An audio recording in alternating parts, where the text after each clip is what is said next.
Hi everybody, this is Craig Tanner for The Mindful Eye and the photo of the week on the Daily Critique. This week's photo of the week was created by George, who's an intermediate photographer from Pennsylvania. George says that he shot this in the Pocono Mountains of Pennsylvania. He says he's drawn to simple composition where he's really paying more attention to intrinsic form and line and shape of things instead of sort of the overall scene. He says he finds a lot of his images at creeks and waterfalls. He's always on the lookout for reflections, patterns, abstractions, and trying to capture a vision of the scene that some people might just walk by and not notice. I'm going to give you part of the metadata here. George shot this at around 1/4 of a second. I want to talk about that shutter speed in a second. It was on the tripod and used a polarizer, and I'll give you the rest of the technical data at the end of the critique. There's sort of a surprise here. Let's talk about 1/4 of a second on moving water, sort of average moving water in a creek or river. This is a great shutter speed to combine some blurring so that we really start to accentuate potentially line and shape, but still give some texture to the surface of the water. You're really seeing a very powerful combination of those two ideas here. We can kind of get back from the monitor and start to see overall more intrinsic form and shape and pattern, and then we can get close and still see detail on the surface of the water without becoming overwhelmed by contrast that makes the whole composition fall apart. So I love that part, the technical part of this image, of working with this shutter speed on moving water. The other thing that I love about this image is the color.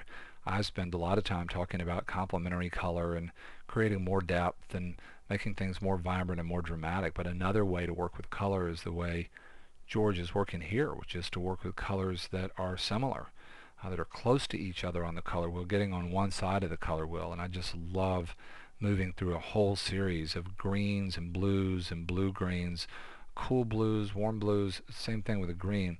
It's really beautiful. And one powerful thing about blue-green and having it connect to a natural scene is that in this context, the green and the blue for most people are going to be very, very soothing. And when you add to that this feeling of kind of the brushed softness of the water, really starts to have the potential to have a big psychological impact.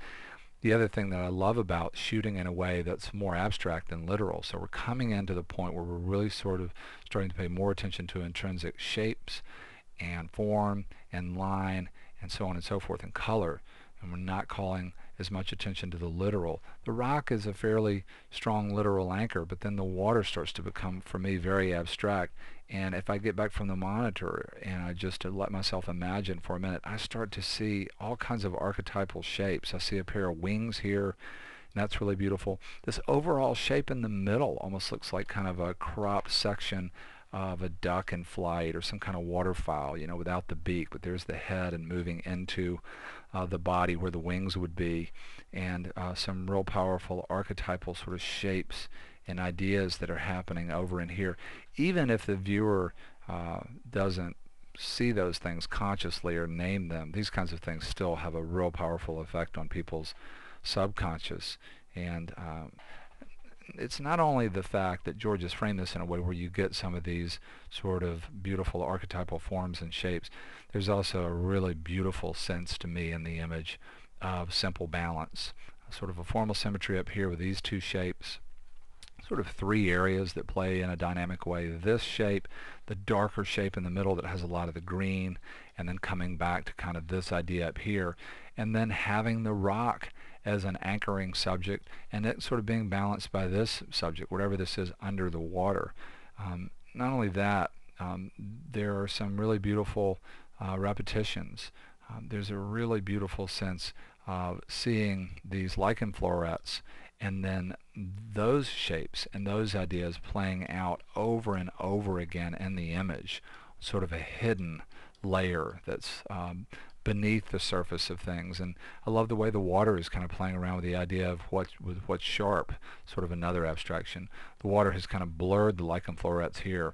These lichen florets on top are sharp, and I think that's a powerful part of the image. As I look at it, it sort of challenges me to kind of figure out what's on the surface and what's below the surface, and that keeps me with the image longer.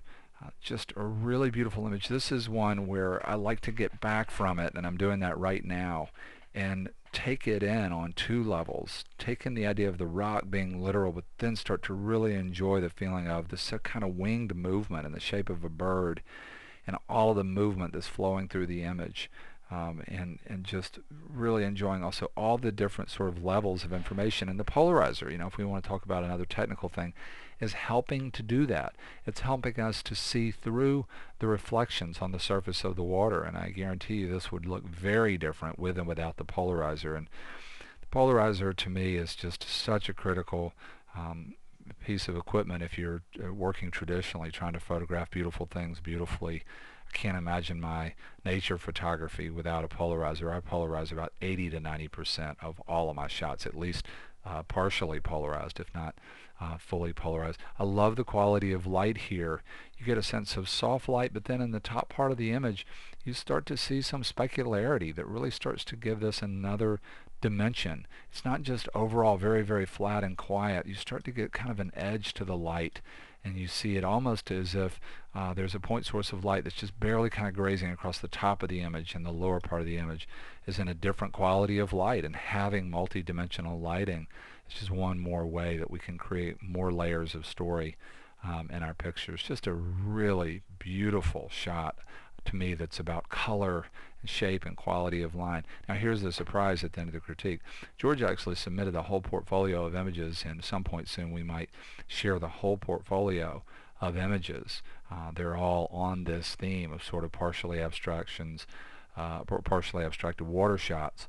But what's interesting is that George used a Nikon F100. That's a film camera, and he shot this on Fuji Velvia 50, which was one of the most popular films for landscape photographers before the big switch to digital started to happen about 8 or 9 years ago. And it's really interesting to see the whole portfolio and see how colors play out here, relative to a scanned piece of film, comparing it to digital, and how in George's portfolio a lot of the images have a really beautiful black point, areas where there's really rich parts of the image that are black. And that's one of the things to me that we're sort of losing in digital. Files are too open and there's not enough interesting contrast relative to the film standard. So just wanted to sort of surprise you with that at the end. Love this image. I want to say a big thank you to George for sharing it with us. I want to say a huge thank you to you for being here. Hope you have a fantastic weekend. Hope to see you again real soon on The Mindful Eye.